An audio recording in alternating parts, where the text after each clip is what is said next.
आप क्या कहना चाहेंगे मुर्तज़ा वहाब साहब की परफॉर्मेंस को देख के, आप क्या रिमार्क्स देते हैं? मुझे एक दो चीज़ों पर इख्तलाफ भी है उनसे, और मैं उनसे कहता हूँ कि ये गलत है, इसको चेंज करो। ब्लेम गेम है।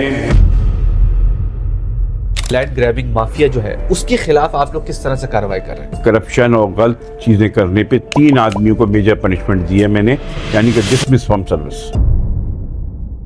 और चाइना कटिंग की वजह से क्या नुकसान हुए हैं? कि मुस्तफ़ा कमाल साहब ने एमकेएम के दौर में हुआ, हमाद सदीकी साहब और इन्होंने किया। कराची के अंदर 20 मिलियन से ज़्यादा तो खैर लोग होंगे। मैं 30 मिलियन से कम को एक्सपेक्ट करने को तैयार नहीं, ये ऐसे नहीं बदलेगा।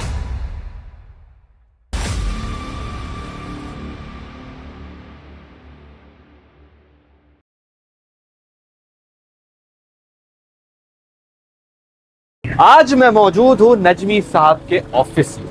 नजमी आलम साहब एक सीजन्ड पॉलिटिशियन है, ग्रास रूट से लेकर वो आज इस मकाम पर है कि वो इंस्पिरेशन है, वो एस्पिरेशन है बहुत सारे पॉलिटिकल लीडर्स और बहुत सारे पॉलिटिकल वर्कर्स के लिए। नाज़रीन, इनकी जो कोलैबोरेशन है, जो इनकी एफिलिएशन है, वो है पीपल्स पार्टी के साथ। और डे वन से जिस वक्त लोग जा रहे होते थे पीपल्स पार्टी से, डर के जा रहे होते थे, दूसरी पार्टी ज्वाइन कर रहे होते थे या एग्जिट होते थे पॉलिटिकल पार्टी से, वो उस वक्त टिके रहे, डटे रहे और अपनी पार्टी के वफादार बेबस से रहे। भुट्टो साहब से लेकर अब तक आसफा भुट्टो साहिबा के साथ तक जनरेशनल ये पॉलिटिशियन है। और माशाल्लाह से इनके पास मिनिस्ट्रीज भी बहुत सारी रही हैं। इस वक्त भी ये एक एडवाइज़र है चीफ मिनिस्टर के, housing and human settlement, spatial housing, spatial development, life stock and fisheries का डिपार्टमेंट इनके पास है। इन सब के हवाले से बात करेंगे, इंफ्रास्ट्रक्चर के हवाले से बात करेंगे, सड़कें क्यों नहीं सही हो रही, अर्बन डेवलपमेंट का क्या तबाह बर्बाद हुआ है, सेंसस क्या है, कुछ पॉलिटिकल बातें भी करेंगे, कुछ पर्सनल बातें भी करेंगे। बेनज़ीर साहिबा के साथ इनका बहुत तवील अरसा गुजरा है, क्या सीखा है इन्होंने। बिलावल भुट्टो साहब नेक्स्ट प्राइम मिनिस्टर अगर बन गए तो क्या अच्छे साबित होंगे या नहीं होंगे। चले आए मिलते हैं नजमी आलम साहब से।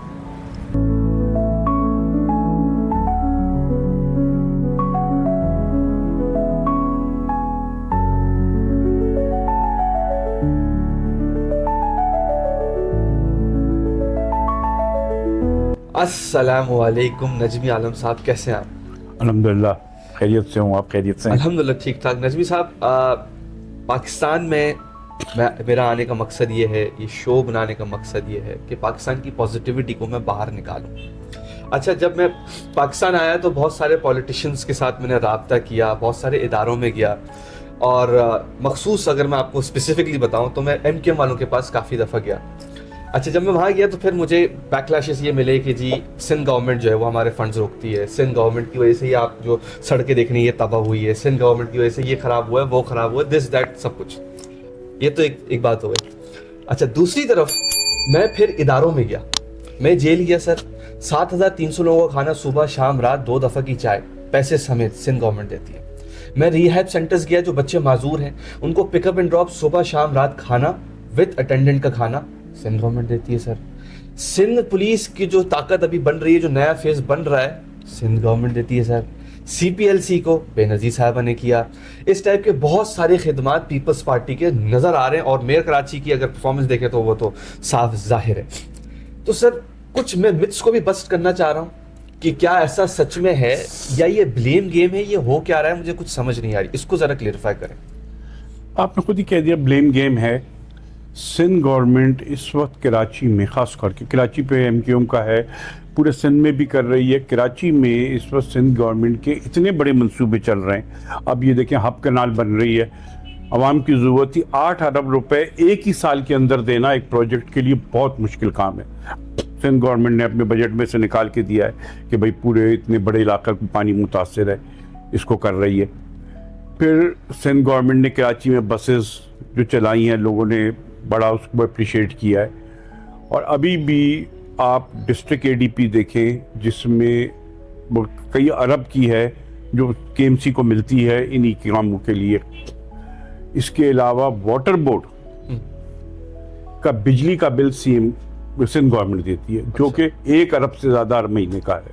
1 अरब से ज़्यादा वाटर बोर्ड की इंस्टॉलेशन इतनी है, उनका बिजली का बिल अब 1 अरब से क्रॉस कर गया, तो वो पेमेंट भी सिंध गवर्नमेंट देती है। तो ये कहना कि सिंध गवर्नमेंट नहीं दे रही पैसे, एमक्यूएम को चाहिए था कि जब बल्दियाती इंतखाबात हो रहे थे उसमें हिस्सा लेती, वो खुद भाग गए। लेती, फिर वो उनको मौका मिलता, अगर वो जीत जाते तो वो उनके मेयर आ जाता या जो भी होता, लेकिन उनको इसमें हिस्सा लेना चाहिए था ताकि सिटी काउंसिल में उनकी नुमाइंदगी होती, वो अपनी बात करते शहर के लिए।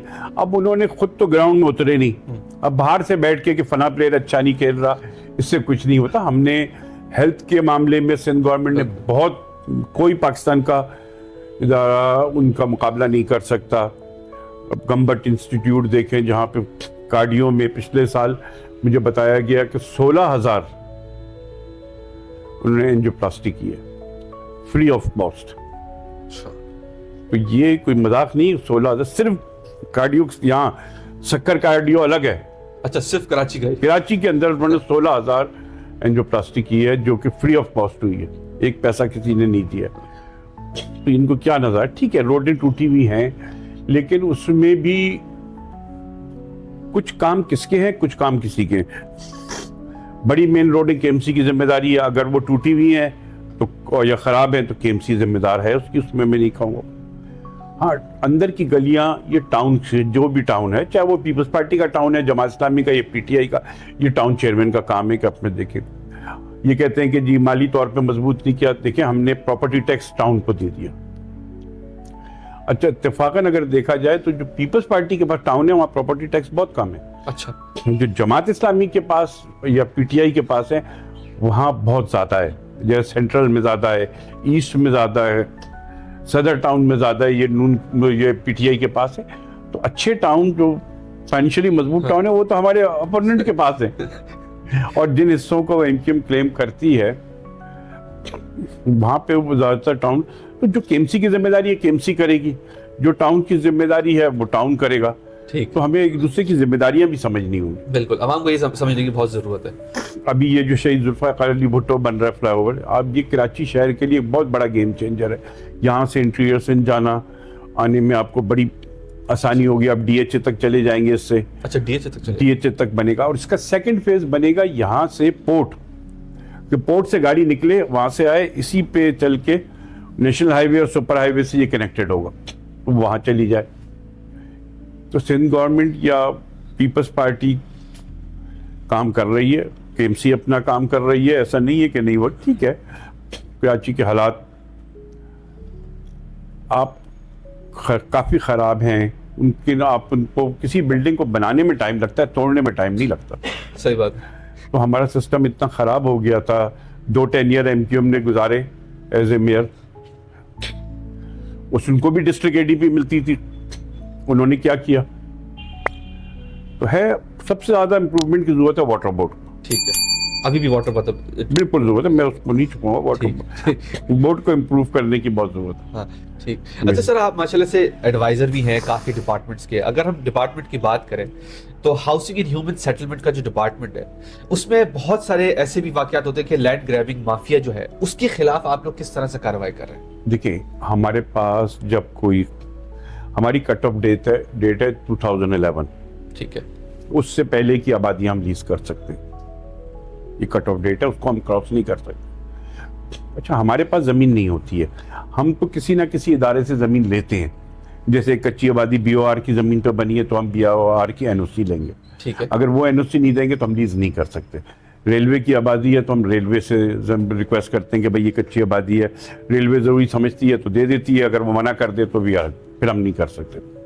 हमने ये कोशिश कर रहे हैं, अभी हम कच्ची आबादी को पहले कभी डिजिटलाइज नहीं किया गया था, अब हम इसको कर रहे हैं। अच्छा, ताकि ये जो होता है ना कि जाली लीजें वगैरह ये सब खत्म हो।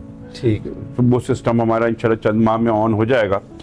हमने प्राइवेट कंपनीज को बुलाया है, उनको अपनी सारी डिटेल बताई है, ये हमारी ज़रूरियात हैं, वो बना के दे रहे हैं, वो हम अभी इसको लागू करेंगे तो इंशाल्लाह काफ़ी ट्रांसपेरेंट चीज़ें ट्रांसपेरेंट हो जाएंगी, ताकि कोई जाली ज़मीनों पे, खाली ज़मीनों पे कोई ना कर सके। ठीक है, यानी कि इस पे कार्रवाई जो है वो प्रॉपर चल रही है। और ये वह डिपार्टमेंट है सिंध गवर्नमेंट का, कच्ची आबादी, जहाँ करप्शन और गलत चीज़ें करने पे 3 आदमियों को मेजर पनिशमेंट दी है मैंने। अच्छा, यानी कि डिसमिस फ्रॉम सर्विस। अच्छा, और किसी जगह आपको ये नहीं मिलेगा। हाँ। और मैंने अभी भी कहा है कि जिसको मैं पकड़ूंगा उसको मैं ये नहीं कि ट्रांसफर कर दिया ये, और सेकंड अब डिपार्टमेंट में काफी खौफ हो रहा है। पहले 3 आदमियों को जब नौकरी से गए हैं, मैंने कहा आपको ज्यादा तकलीफ है, कोर्ट चले जाओ, मैं कोर्ट आके खुद जवाब दूंगा तो मैं क्यों निकाला। सही, ठीक है, अगर हम कोई ड्रास्टिक स्टेप नहीं उठाएंगे तो ये चोरी ये खत्म कभी नहीं खत्म होगी। खत्म कभी नहीं, बिल्कुल। अच्छा, सिंध गवर्नमेंट क्या लो हाउसिंग जो स्कीम्स होते हैं, ऐसे लो हाउसिंग स्कीम्स क्या हैं हमारे पास? हमने अभी सक्खर में बनाई थी, तो मुझसे पहले शुरू हुई थी सस्ती बस्ती एक। अच्छा, हम काफी कोशिश की, हमने वर्ल्ड बैंक ने भी बात की, लेकिन कच्ची आबादी के लोग राजी नहीं होते। हमारा तो अपना ख्याल है कि इनको फ्लैटों में शिफ्ट किया जाए, जितनी बड़ी जमीन पे बैठे हैं उसको कम करके, लेकिन ये फ्लैट की लाइफ के आदी नहीं है तो वो तैयार नहीं होते हैं। वर्ल्ड बैंक वालों ने भी कोशिश की, फिर उन्होंने कहा आप सही कह रहे हैं, ये मानते नहीं है। लेकिन अब कराची में एक तो इतना बड़ा इनफ्लो है आबादी का हर महीने, वो कराची के मेगा स्ट्रक्चर पर बड़ा प्रेशर डाल रहा है। शहर के अंदर तो नहीं, अब शहर से बाहर कच्ची आबादियां बनती हैं, बिल्कुल, जिसमें पुलिस या एडमिनिस्ट्रेशन की गलती है कि वो क्यों बनने देते हैं। लेकिन हमने ये तय किया हुआ है कि हम 2011 की जो कट या तो कोई साबित करे। जैसे अभी एक आबादी सेंट्रल में आई कि जी हमें लीज दी जाए, तो मैंने कहा भाई आप तो हमारी लिस्ट में नहीं है, 2011 में जो लिस्ट थी। वो जो पेपर लेके आए, मैं तो 1 मिनट का हैरान रह गई। अच्छा, उसमें जुल्फ़िकार अली भुट्टो साहब का as a prime minister letter लगा हुआ है कि उसको लीज करो। अच्छा, इससे बड़ा ऑथेंटिक सबूत क्या होगा। फिर उन्होंने मुझे जब पुरानी चीजें दिखाई कि वो तो भाई 77 की वोटर लिस्ट में भी है। फिर मैंने उसको टेकअप किया कि हाँ भाई इसको करेंगे, जेन्युइन है ना। इससे ज्यादा सबूत क्या होगा कि 2070 की वोटर लिस्ट ले आए, वो शिनाख्ती कार्ड पुराने वाले जो बनते थे वो ले आए कि ये हमारे, हाँ ये जेन्युइन है। पुराने रेवेन्यू के सर्वे ले आए वो, जिसमें डीसी ने उनको सर्टिफाइड किया होता अब से 30-35 साल पहले। अच्छा, तो उसको हम करीब बिल्कुल बनता है उनका राइट। हाँ, अगर अभी कोई नई आबादी बना के ले आए जब, उसको तो नहीं करूंगा उसको। लेकिन आजकल ये भी मसला है कि जो आबादियां हो चुकी हैं उसमें भी बिजली, पानी, गैस और बहुत सारे मसले मसाइल हैं। क्या आबादी सेंसेस किस चीजों की वजह से ये मसले मसाइल बढ़ रहे हैं? आबादी, ये कच्ची आबादियां अनप्लान्ड होती हैं, या तो कोई केडीए की कोई स्कीम तो नहीं होती ना कि भाई 20 फुट की रोड होगी। अब वहां पे वो इतनी सी गलियां हैं, आप उनसे कहो कि कटिंग करो तो वो तैयार नहीं होते। बिल्कुल। अब इतनी पतली गलियों में पानी भी चल रहा है, सीवरेज भी चल रहा है, गैस भी चल रहा है, वो उस इलाके को के मसाइल हल नहीं हो पाते। फिर कच्ची आबादियों में इलीगल कंस्ट्रक्शन फ्लोर्स की, ये बड़ा भयानक मसला है। अब मैं केबीसीए से कह रहा हूं कि भाई जहां पे कानून ये कहता है कि ग्राउंड प्लस 1 रेजिडेंशियल और कमर्शियल ग्राउंड प्लस 2 होना चाहिए कच्ची आबादी में, लेकिन ऐसा नहीं है। हजारों बिल्डिंगें बन गई हैं, अब उनको क्या करूंगा, अब गिरा तो नहीं सब सारे डिमोलिश नहीं कर सकते, नहीं कर सकते। लेकिन ये इसका हमें कोई हल निकालना होगा, वरना ये कच्ची आबादियों में आप काम करते ना, इनकी हालत बदलना बड़ी मुश्किल हो जाती है। ठीक। और चाइना कटिंग की वजह से क्या नुकसानात हुए हैं, या उसको किस तरह से लाया? चाइना कटिंग ने तो आपके एमिनिटीज को खत्म कर दिया, जो हमारे लिए बहुत जरूरी है, खेल के मैदान, पार्क या जो भी है। चाइना कटिंग उन्हीं में हुई ना। बिल्कुल। नॉर्थ निजामाबाद में आप जाएं, पूरी वो एक है मस्जिद अशरफ पार्क, जिसमें मैंने खुद क्रिकेट खेली, अब वहां सारे घर बने हुए। ये तो तबाही है ना शहर सफारी पार्क की तरफ से भी मेरे ख्याल से कुछ चाइना कटिंग हुई है। हाँ, हर जगह हुई है चाइना कटिंग। भाई ये जो आपका TP2 है, ये कराची के लिए बहुत इंपॉर्टेंट प्रोजेक्ट था, वहाँ बहुत काम होना था आपका सीवरेज ट्रीटमेंट का, ये वो सारी जमीन पे आपने घर बना दिए। तो ये करता कौन है? ये मुस्तफ़ा कमाल साहब ने MQM के दौर में हुआ, हमाद सदीकी साहब इन्होंने किया। अच्छा, इसमें प्रोफेशनल ग्रो भी शामिल हैं, ऐसा नहीं कि खाली मैं उनको ही इल्जाम दे दूं MQM को। इसमें लैंड ग्रैबर्स हैं, पैसे के बल पे वो करते हैं ये, ठीक, जमीनों पे कब्जा, लैंड ग्रैबर पर रेवेन्यू के रिकॉर्ड। हमारे सिस्टम में बहुत खराबियां हैं। आप रेवेन्यू वालों से मिल के पैसे दे के कुछ भी करा लेते हो। सारी रियलिटी है हमारे मुल्क की, शहर की, कि आप पैसे दो, कोई भी गलत काम वो करके दे देते हैं। लेकिन क्या ये बदलेगा? क्या ये बदल रहा है? बहुत इंपॉर्टेंट बात आपने की कि कोई बदलेगा कि नहीं बदलेगा। देखिए, ये ऐसे नहीं बदलेगा। हम ये क्या है कि कहने से हाँ। गवर्नमेंट को बहुत ज़्यादा सख्ती और पनिशमेंट देनी पड़ेगी। जब तक आप पनिशमेंट नहीं देंगे, एंटी करप्शन का इदारा है, उसका भी हाल कोई अच्छा नहीं है। एंटी वहाँ आप पर केस जाएगा, आप कुछ पैसे खिलाएं, बरी होके आ जाए। हमें सिस्टम के ओवरऑल की ज़रूरत है, बेरहमाना एहतसाब की ज़रूरत। ठीक है, डंडे के जोर पे चले। डंडे के सबको करना पड़ेगा भाई, एक्सेप्ट करना पड़ेगा हमें। इस तरह हम नहीं चल सकते। आज हम चल रहे हैं, हमारी आने वाली नस्लें के लिए हालात और ख़राब हो जाए। बिल्कुल। हमको बिल्कुल आंखों पे यहाँ रख के ना सख्ती करनी होगी। किसी भी सरकारी आदमी का या पॉलिटिशियन, प्राइवेट इलेक्टेड, उनके करप्शन हमारी जड़ों में घुस गया है, पूरे मुल्क की बहुत ज़्यादा है। हर स्टेज पे करप्शन है। इसको ख़त्म किए बगैर आगे कहानी नहीं बढ़ेगी। मुल्क तरक्की नहीं कर सकता। करप्शन ही हमारे मुल्क को सबसे ज़्यादा खा रही है। ठीक। और ये प्रैक्टिकली है कि इंशाल्लाह अगर करप्शन पे काम होने शुरू हो गया, जिस तरह से आपने अभी 3 लोगों को डिसमिस किया है, इससे मेरी लिमिटेशन नहीं इस डिपार्टमेंट की है, मैंने कर दिया। अब सबको जरा कान हो गए कि जब पकड़ा गया केस, अभी भी 2-3 लोगों को एक्सप्लेनेशन दिया हुआ है कि इस बात को वजाहत करो, और मैंने उनसे कहा नहीं कर सके तो तुम भी इसी लाइन पे चढ़ा दूंगा। ठीक। अगर हम सब मिलके ये तय कर लें कि हम अपने इदारों में ये नहीं होने देंगे, तो मैं समझता हूँ कि बहुत अच्छा हो जाएगा। और हमें अपने लिए नहीं, अपने आने वाली नस्लों के लिए सोचना चाहिए कि हमारे जो बच्चे बड़े होंगे, क्या वो इन्हीं हालात में चलेंगे? इन हालात में उनको नहीं चलना चाहिए। हमें अच्छा पाकिस्तान देख के जाना चाहिए। आज हमारा नौजवान परेशान है। बिल्कुल। अभी जिससे कहो वो कहते हैं मैं बाहर चला जाऊँ। सही बात। कोई no one want to stay here, इसलिए कि हम उनको वो अपॉर्चुनिटी नहीं दे रहे हैं कि भाई तुम पढ़ोगे उसके बाद कहाँ रोजगार की अपॉर्चुनिटी नहीं है। ये सारी चीज़ें सारे नौजवानों को डिसाइड कर रही हैं। सही बात है। अब हमें उन नौजवानों के मुस्तकबिल के लिए करना है कि भाई ये जो पढ़े यहाँ से, हमारा तो सारा पढ़ा लिखा जो ब्रेन ड्रेन है तो जा रहा है। बिल्कुल। तो ये बड़ा मसला है कि इसको हम नहीं देख रहे कि हमारे यूथ का मुस्तकबिल क्या है। यूथ डिसअपॉइंटेड है। सही। और स्पेक्ट्रल डेवलपमेंट की अगर बात करें तो पाकिस्तान, कराची के अंदर 20 मिलियन से ज्यादा तो खैर लोग होंगे। बहुत ज्यादा है। मैं 30 मिलियन से कम मानने को तैयार नहीं। अच्छा, ठीक। मैं सेंसस को नहीं मानता। मैं 30 मिलियन से कम को एक्सपेक्ट करने को तैयार नहीं। ठीक। तो अर्बन प्लानिंग क्या है? मतलब अर्बन प्लानिंग तो ऑब्वियसली डिजास्टर है उस हिसाब से।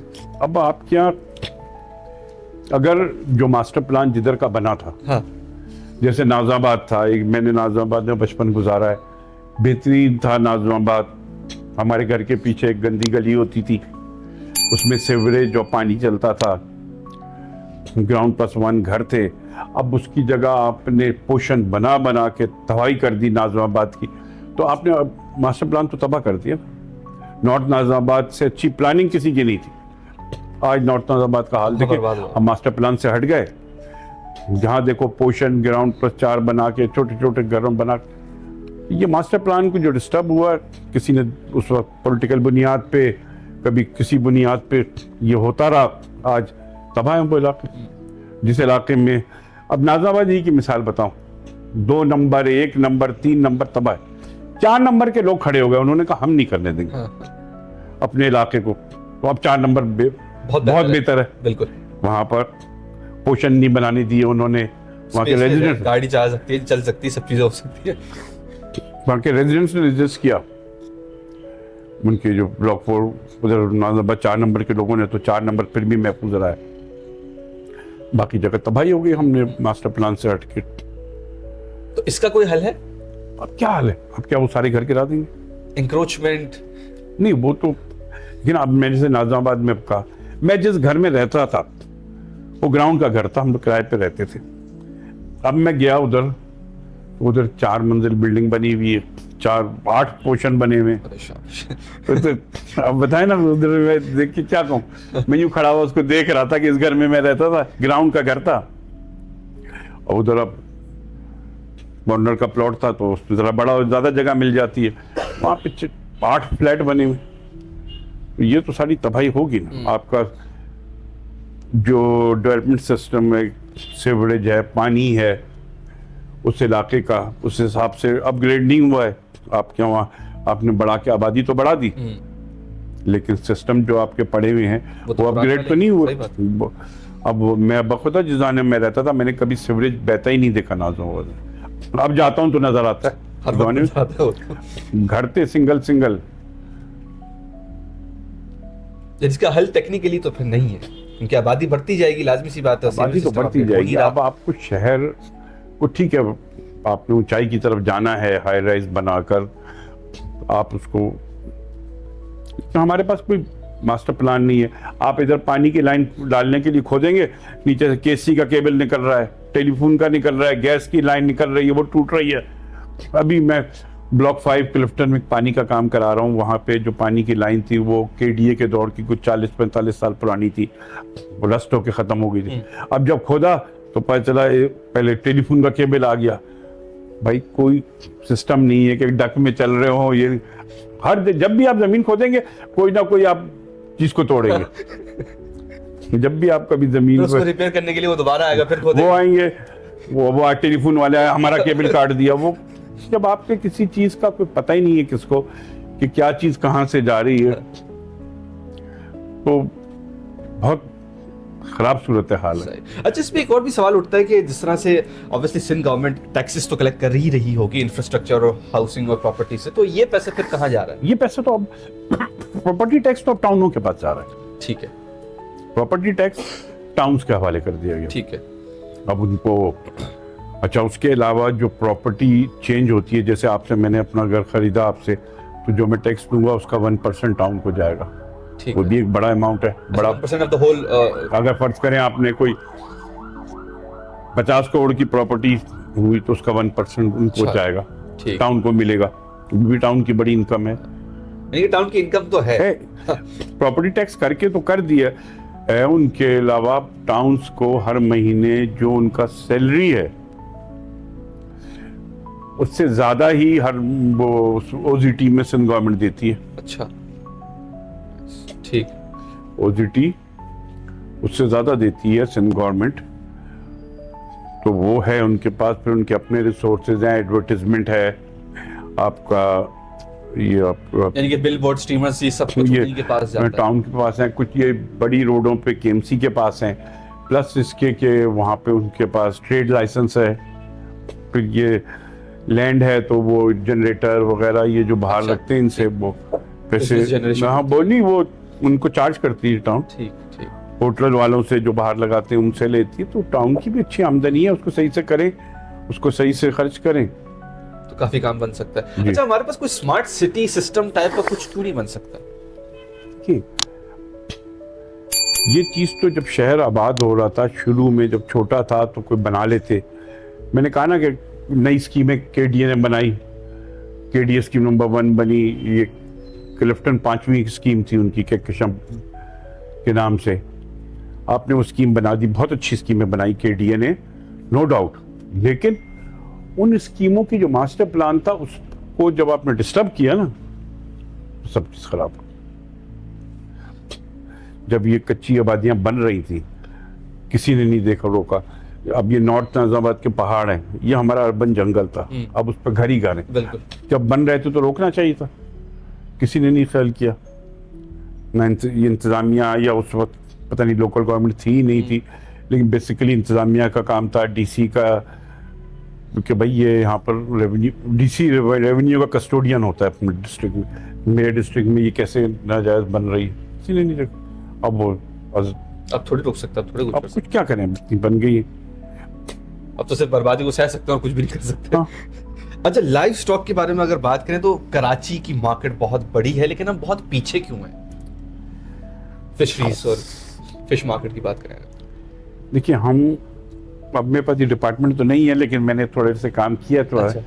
हमारे पास जो खाली समंदर के सोर्स पे हम डिपेंड कर रहे हैं। हमने अभी तक इसमें जो फार्मिंग होती है, या जैसे हमारे पास श्रिम्प है, इसके आपने फार्म्स नहीं बनाए। पूरी दुनिया बायोफ्लॉक्स पे जा रही है कि छोटी सी जगह में अपने बहुत सारी मछली बना ली। हमने मॉडर्नाइज नहीं किया अपने लोगों को, वरना वियतनाम जैसा मुल्क 9 बिलियन की एक्सपोर्ट कर रहा है सी फूड। 9 बिलियन। हम 400 लास्ट ईयर हमने 472 मिलियन किया था, जो कि नथिंग हमारी कैपेसिटी है। यहाँ से लेके ठट्टा तक की जो सी बेल्ट है, इस पे आप फार्मिंग कर सकते हो, झींगा पैदा करके बहुत बड़ी तादाद में।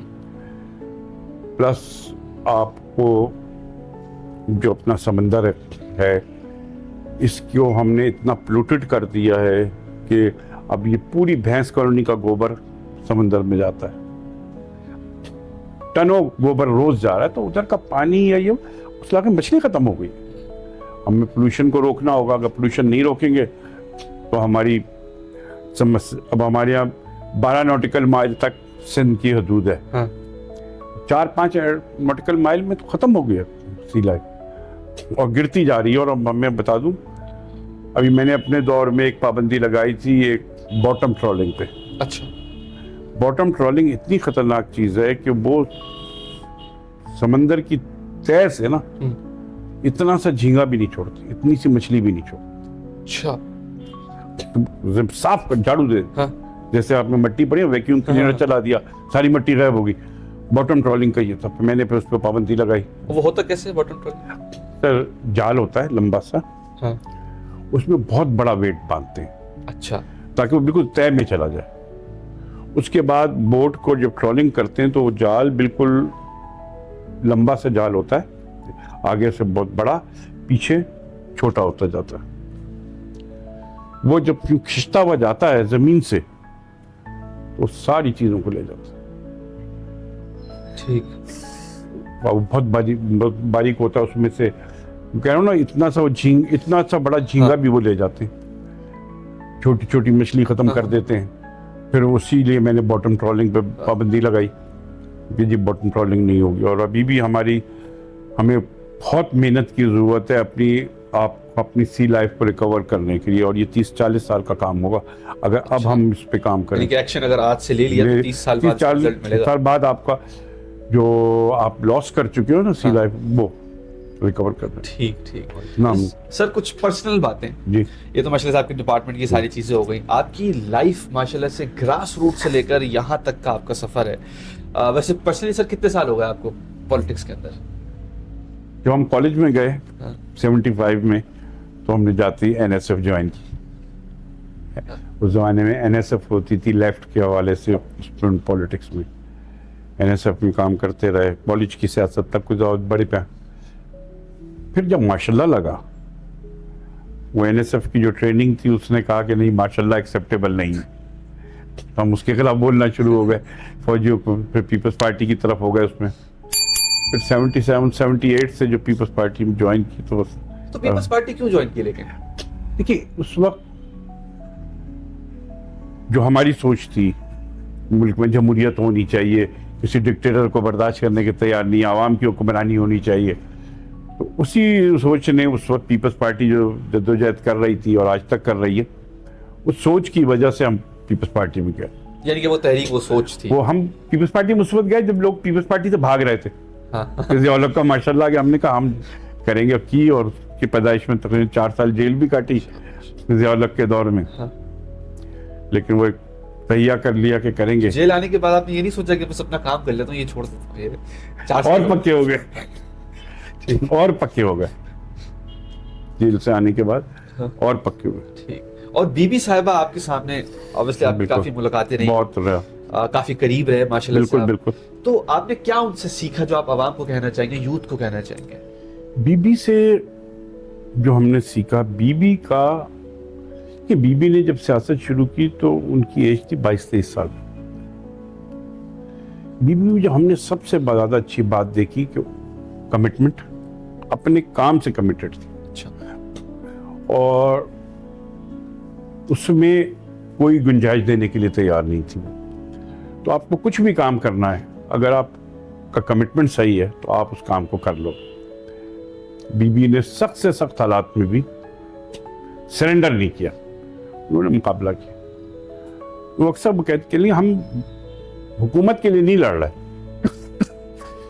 मैं चाहती हूँ कि हमारा जमहूरी सिस्टम चले, उसमें हमारी भी बारी आएगी, दूसरों की भी बारी आएगी हुकूमत अच्छा, की। इतनी ओपन थी इतनी माशाल्लाह। चलेगी, हमेशा तो हम नहीं हुक्मरान, दूसरे भी आएंगे, पार्टी आवाम देगी, लेकिन सिस्टम जमहूरियत का चलना चाहिए ताकि आवाम की हुक्मरानी।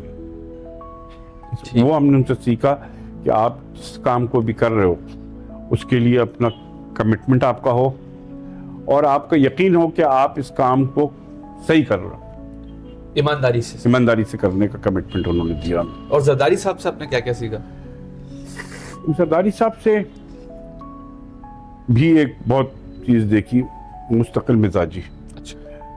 जिस तरह से उन्होंने, देखिए चाहे आपको मैं महल में रख दूं और कहूँ कि दरवाजे से बाहर नहीं जा सकते तो वो भी बहुत बड़ी सजा है। बिल्कुल। जेल में रहे, अस्पताल में रहे, जबान की काटी गई, लेकिन जरदारी साहब ने अपने आप को सरेंडर नहीं किया। स्माइल करते रहे। इस्माइल का मतलब वो भी कर सकते थे, कोई डील करके चले जाते। 10 साल सजा काटना, जेल में रहना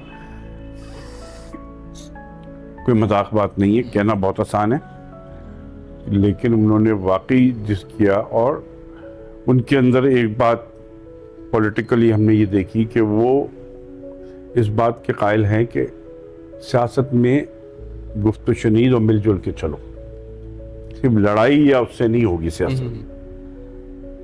मुझे याद है 2008 के इलेक्शन के बाद जब एमक्यूएम को बिठाया गया तो हम लोग बहुत चिल्लाए।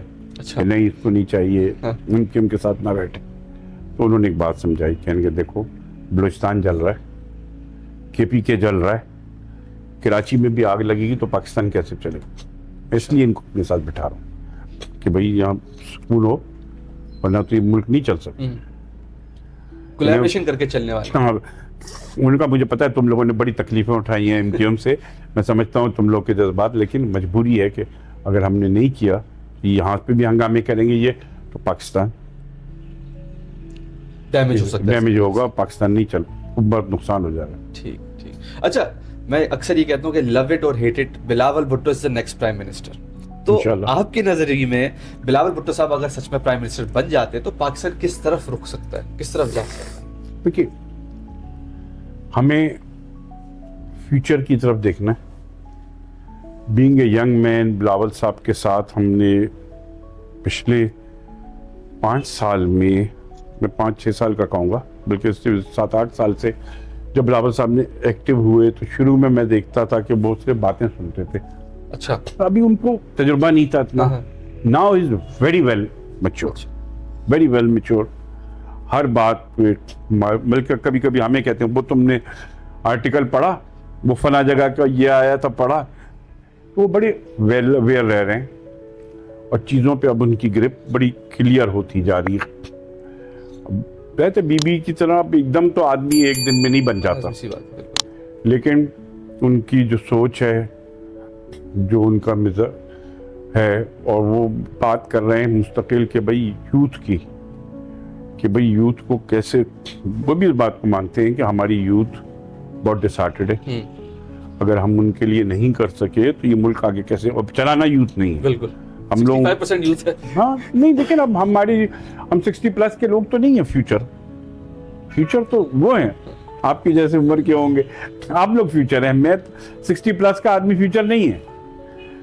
तो हमारा तो काम ये कि हम कुछ अच्छा कर जाएं ताकि आपके दौर जब आए तो आप लोगों को आसानी हो। बिलावल साहब की ये है थिंकिंग, और बीइंग जब फॉरेन मिनिस्टर के तौर पे इन्होंने एक्ट किया तो इनकी बहुत सी क्वालिटीज़ खुल के आई। इन्होंने उस वक्त हमारे से बहुत से ममालिक नाराज थे, उन सबको राज़ी किया, फिर FTA से निकाला, इंडिया भी गए तो बड़ा क्लियरली अपना पॉइंट ऑफ व्यू दिया।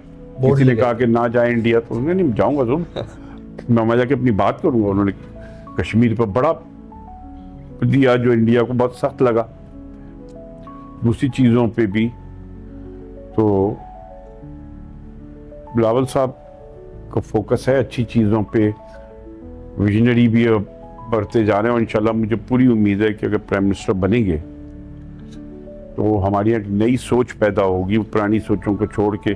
जैसे एक दफ़ा उन्होंने गुस्से में आसिफ साहब से भी कहा, नवाज शरीफ से भी कहा कि अगर आप लोग लड़ते रहेंगे तो हमारी यूथ को, मरियम और हमको कि ना हम लोग कैसे करेंगे, हाँ। लड़ाई बंद खत्म होनी चाहिए। याद है ना, उन्होंने ये तक कह दिया था। तो वो अच्छी तरफ जा रहे हैं और आई एम श्योर कि वो जब प्राइम मिनिस्टर बनेंगे तो काफी अच्छी तरीके से मुल्क चलेगा इंशाल्लाह। अच्छा, जाते जाते ये जरा बताते जाएं, आप माशाल्लाह से मेयर के कैंडिडेट भी हो रहे थे, बट मुर्तजा वहाब साहब जीत गया, मतलब वो पार्टी ने जो फैसला किया कर दिया। आप क्या कहना चाहेंगे मुर्तजा वहाब साहब की परफॉर्मेंस को देख के, आप क्या रिमार्क्स देते हैं उसके बाद? देखिए, मुर्तजा काम कर रहा है, मैं उसको ये नहीं कहूँगा कि वो कोई काम नहीं कर रहा, लेकिन बाद जगहों पे मुझे एक दो चीज़ों पे इख्तिलाफ भी है उनसे, और मैं उनसे कहता हूँ कि ये गलत है, इसको चेंज करो। मेरा उनसे ये है कि भाई आप वाटर बोर्ड पे ज़्यादा सख्ती करो। वाटर बोर्ड हमें डुबो रहा है, अगर वो वाटर बोर्ड को नहीं देखेंगे तो हमारी कामयाबी और नाकामी दोनों वाटर बोर्ड से जुड़ी हुई है। इतना अहम है वाटर बोर्ड। हम कामयाब तब होंगे जब वाटर बोर्ड को सही कर लें, हमने नहीं किया तो हम नाकाम। अच्छा। हमारी ये मेरा पॉइंट है। दूसरा, मैं एक बात का मुखालिफ हूँ कि प्ले ग्राउंड और पार्क्स कमर्शलाइजेशन नहीं होनी चाहिए। अच्छा, कमर्शलाइजेशन नहीं होनी चाहिए, पब्लिक प्राइवेट नहीं होनी चाहिए। वो पब्लिक प्राइवेट नहीं है, वो पब्लिक पर्सनल हो जाती है। देखिए, कहीं पे आप अगर, हम किस लिए केएमसी का काम किया है कि शहर के लोगों को पार्क और प्ले ग्राउंड फराहम करे खेलने की। अब अगर आपसे कहा जाए कि आप 8,000 रुपये घंटा दें, आप खेलेंगे? उनका गरीब का बच्चा खेलेगा। ये पैडल कोर्ट वगैरह जो बन रहे हैं, मैं इसका सख्त मुखालिफ हूँ कि भाई ये आप गरीब लोगों से तो छीन रहे हो। डिफेंस का बच्चा तो दे देगा 8,000 रुपये घंटा, किसी मिडिल क्लास या लोअर मिडिल क्लास का तो 8,000 का तस्वर नहीं कर सकता। या क्रिकेट के ग्राउंड जो दिए हुए हैं जिसमें वो 25-30 हज़ार रुपये मैच के मांग रहे हैं, ये अनएक्सेप्टेबल है। मैं इस पर बिल्कुल उनसे आगे हूँ, इख्तिलाफ रखता हूँ कि इनको ख़त्म करे। केएमसी खुद चलाए स्पोर्ट्स के ग्राउंड्स को, खुद देखभाल करे और फ्री ऑफ कॉस्ट खेलने दे बच्चों को। ठीक, पैसे दे के बच्चों से खेलना, क्योंकि उन ग्राउंड पे मैंने भी क्रिकेट खेली है। मैंने तो कभी किसी को पैसे नहीं दिए। तो मैं उस बात का मुखालिफ हूँ कि ये नहीं चले। बाकी सब परफॉर्मेंस तो माशाल्लाह से, हाँ ठीक है, बाकी सही है, लेकिन इस मामले पे आई एम वेरी क्लियर ठीक कि प्ले ग्राउंड्स में और पार्क्स में कमर्शलाइजेशन नहीं होनी चाहिए किसी सूरत। ठीक। नजमी आलम साहब, दुनिया में सबसे कीमती चीज़ होता है वक्त, वो आपने हमें दिया, हमारे मुल्क को दिया, अपने कारकुनों को दिया, अपनी पार्टी को दिया, टेक्निकली स्पीकिंग आपने पूरे मुल्क को दिया, उसके लिए तहे दिल से बहुत बहुत शुक्रिया। थैंक यू, आपका बहुत बहुत शुक्रिया। तो ये था आज का हमारा एपिसोड नजमी आलम साहब के साथ। नाजरीन, आज सीखने को ये है कि पीपल्स पार्टी लव इट और हेट इट काम कर रही है। सिंध गवर्नमेंट अपना जितना काम कर सकती है उतना काम कर रही है, बट हमें जिस तरह से नादिर कबूल साहब ने कहा था कि दिमाग खोलने की ज़रूरत है, इस मिथ को बस्ट करने की ज़रूरत है और ओपनली वेलकम करने की ज़रूरत है कि शायद और भी कैंडिडेट्स हैं, शायद जो नई जनरेशन है वो पुरानी जनरेशन से मुख्तलिफ है और शायद पुरानी जनरेशन काम कर रही है, बट ये ब्लेम गेम का सारा चक्कर है। अच्छा, ये भी है कि जो सेंसस हैं वो 20 मिलियन नहीं है, वो 30 मिलियन से ज़्यादा है। ये भी है कि जो लैंड ग्रैबिंग माफिया है उसके खिलाफ SBCA plus peoples party plus Sindh government action ले रही है। करप्शन वाले लोगों को फौरी फारिग किया जा रहा है। ये भी सीखा कि ऑब्वियसली चाइना कटिंग की वजह से कितना नुकसान हुआ, और चाइना कटिंग किसने की, क्योंकि फिशरीज का जो पूरा काम है वो कराची में बहुत बेहतर हो सकता है। और ये भी सीखा कि जो भैंस कॉलोनी का गोबर है, माजरत के साथ गोबर है, जो वेस्ट है, वो हमारे नदियों को, वो हमारे समंदर को कितना नुकसान पहुंचा रहा है। इस पे हमें फौरी काम करना पड़ेगा, वरना 30 साल के बाद जाके इसका रिजल्ट मिलेगा। अगर हमने अभी से काम किया, अगर नहीं किया हमने, तो फिर पता नहीं कब जाके इसका रिजल्ट मिलेगा। बहरहाल सीखने को बहुत कुछ है। जरदारी साहब कैसे लीडर हैं, बीबी साहिबा कैसी लीडर थी, और बिलावल भुट्टो साहब कैसे लीडर साबित होंगे, क्योंकि वो ऑब्जर्व कर रहे थे। जिस तरह से उन्होंने, नजमी साहब ने कहा था कि वो हर मीटिंग में जा रहे होते हैं और वो यूं करके ऑब्जर्व कर रहे होते हैं। It's a big thing. इतना बड़ा लीडर, इतना बड़ा बंदा, इतनी बड़ी शख्सियत का बेटा पोता नवासा जो है वो ऑब्जर्व कर रहा था, और अब वो ऑब्जर्व करके एग्जीक्यूट कर रहा है और एग्जीक्यूट करते रहेंगे।